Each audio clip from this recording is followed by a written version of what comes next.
परभणीत महावितरणाची तब्बल 1000 कोटी रुपयांची कामं सुरू आहेत. पण ही कामं बोगस पद्धतीनं होत आहेत. कामाचा दर्जा निकृष्ट असल्यामुळे येत्या काळात नागरिकांना प्रचंड त्रास होणार असल्याचं म्हणत राष्ट्रवादी काँग्रेसचे माजी आमदार विजय भांबळे यांनी आपल्याच सरकारवर कडाडून टीका केली आहे. विशेष म्हणजे ऊर्जा राज्यमंत्री मेघना बोर्डीकर याच परभणी जिल्ह्याच्या आहेत आणि त्यांच्याच जिल्ह्यामध्ये महावितरणाचा हा भोंगळ कारभार सुरू असल्याचा आरोप विजय भांबळे यांनी केल्यानं जिल्हाभरात खळबळ उडाली आहे. काय मागण्या घेऊन तुम्ही आज या ठिकाणी आंदोलन केलेलं आहे? काय प्रश्न आहेत? पालकमंत्र्यांचा मतदारसंघ आहे. सगळ्यात महत्त्वाचं आमच्या जिंतूर मतदारसंघामध्ये परभणी जिल्ह्यामध्ये स्मार्ट मीटर बसवायचं काम सुरू झालेलं आहे. जे स्मार्ट मीटर सर्वसामान्य नागरिकाला न परवडणार आहे. या महाराष्ट्रामध्ये देशामध्ये अनेक कायदे मागच्या काळामध्ये सरकारने या ठिकाणी MECB बोर्डाने केलेले आहेत. त्याच्यामध्ये प्रामुख्यानं एक MERC सप्लाय कोड जे रेग्युलेशन 2021 मधला एक नियम असा आहे, एखाद्या ग्राहकाचं स्मार्ट मीट जर त्याच्या घरी बसवायचं असेल तर 2 दिवसापूर्वी त्याला पूर्व सूचना दिली पाहिजे MECB बोर्डानं. आणि ती पूर्व सूचना दिल्याच्या नंतर त्या ग्राहकांनी संमती दिली पाहिजे की मला स्मार्ट मीटर बसवायचं. त्याची लेखी संमती घेतल्याशिवाय कुठलंही स्मार्ट मीटर त्या ठिकाणी MECB बोर्डानं किंवा ज्या कॉन्ट्रॅक्टरला हे काम दिलेलं आहे ते कुठल्याही कॉन्ट्रॅक्टरनं MECB बोर्डाने ते मीटर बसवायला नाही पाहिजे.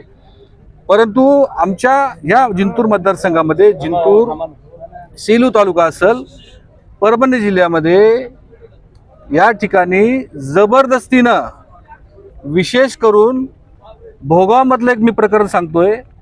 आमचे या ठिकाणी जिल्हा परिषद सदस्य कृष्णा देशमुख असतील, बाळासाहेब देशमुख असतील, यांच्या गावामध्ये त्या खाजगी कॉन्ट्रॅक्टरचे लोक घरामध्ये गेले, डायरेक्ट मीटर बसवलं, विचारलं सुद्धा नाही की मीटर कुठलं आहे काय येतं.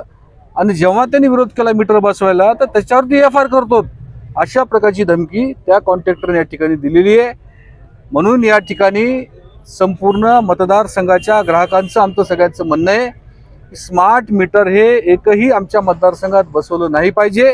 त्याचं कारण असं आहे, आज रोजी जिंतूर शहराचं मी एक उदाहरण तुम्हाला देतोय. एक सादेक कुरेशी नावाचा एक व्यक्ती आहे, त्याच्या घरी मागच्या महिन्यापूर्वी स्मार्ट मीटर बसवलं. त्याच्या घरी फक्त 4च रूम आहेत. 4 रूमचं 40,000 रुपये बिल आलं. किती? 40,000 रुपये. आणि मला सांगा, या महाराष्ट्रामध्ये जे काही स्मार्ट मीटर बसवायचं टेंडर हे कोणाला दिलं माहिती आहे? हे टेंडर अदानी ग्रुपला दिलेलं आहे. 2 कामं दिलीत. त्या टेंडरची कॉस्ट आहे 13,888 कोटी रुपये. म्हणजे एवढा खर्च करून स्मार्ट मीटर बसवायचे. स्मार्ट मीटर बसवल्यानंतर MECB बोर्डाची सुधारणा करायची आणि हेच MECB बोर्ड उद्या अदानीची हवाली करायचं. अशा प्रकारचं खूप मोठं षडयंत्र या महाराष्ट्रामध्ये या ठिकाणी सुरू आहे. आमच्या सगळ्या लोकांची, कार्यकर्त्यांची मागणी आहे की स्मार्ट मीटर या ठिकाणी आमच्या मतदारसंघात बसू नये. आणि स्मार्ट मीटरमध्ये प्रचंड त्रुटी आहेत. त्या ठिकाणी स्मार्ट मीटर बसवलं की एवढं फास्ट चालते ते की 5-5, 10-10 रुपये बिल येते एका व्यक्तीला. दुसरी गोष्ट, कुठल्या प्रकारचं MECB मध्ये ताळमेळ नाही. कोणी इथं एखाद्या ग्राहकाची तक्रार आली तर तक्रार निवारण केंद्र नाही या शहरामध्ये किंवा ग्रामीण भागामध्ये. म्हणून आमची सगळ्यांची मागणी आहे की स्मार्ट मीटर आमच्या तालुक्यात बसवायचं नाही आहे. आम्ही आज रीतसर निवेदन दिलंय लोकशाही पद्धतीनं.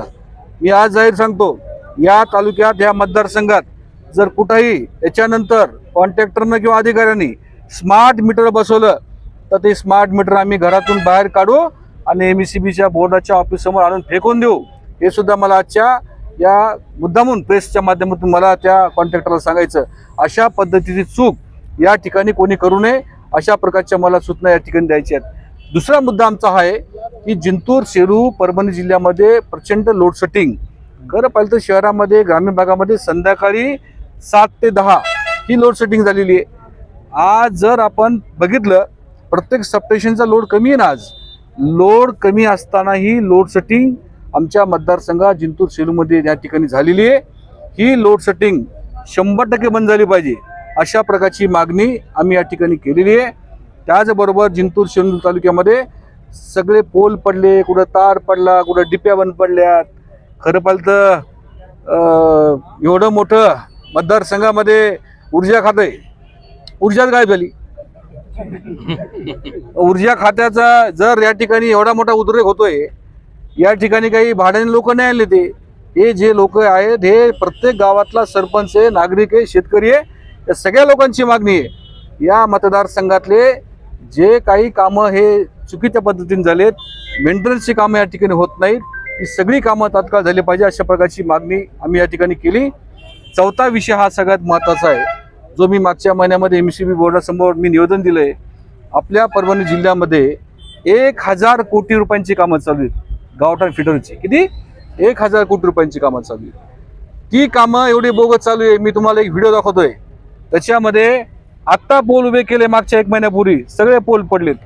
माझ्या मतदारसंघामध्ये बामणी फिडरचं काम मी स्वतः त्या साईडवरती मी जाऊन आलो.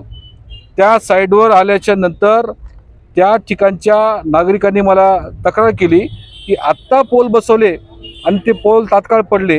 मी त्याचं एक्झाम्पल मी तुम्हाला फोटो दाखवतोय.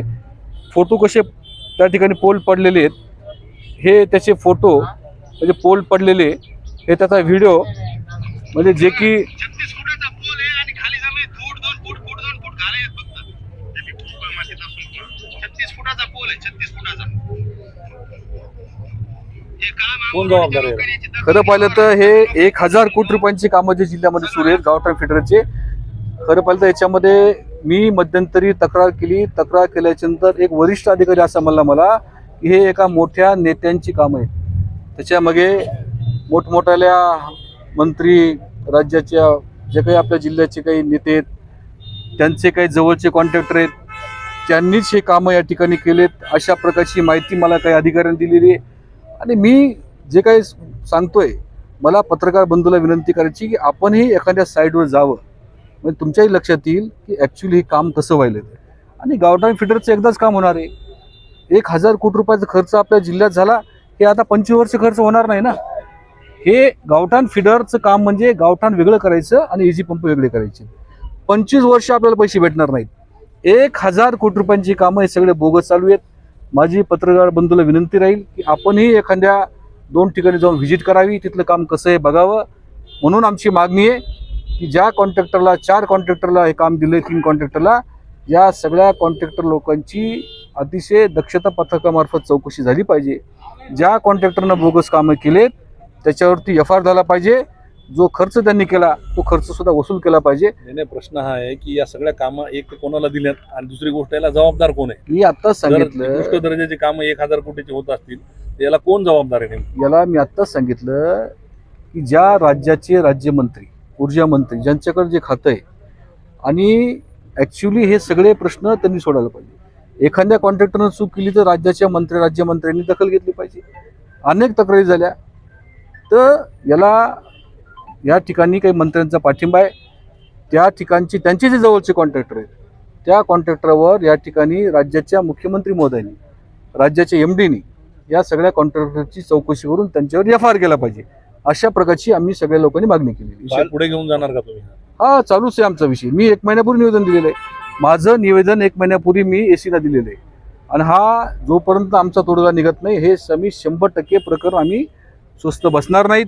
लोकशाही पद्धतीनं आमचं आंदोलन या ठिकाणी सुरू राहणार आहे. पालकमंत्री तर म्हणतात की स्मार्ट मीटर नागरिकांची परवानगी घेऊनच बसवता येतात. कुठं परवानगी घेतली? दाखवा ना, मला सांगा ना. मग आज एवढं उद्रेक कशाचं आहे? हे एवढे लोक कुठून आले?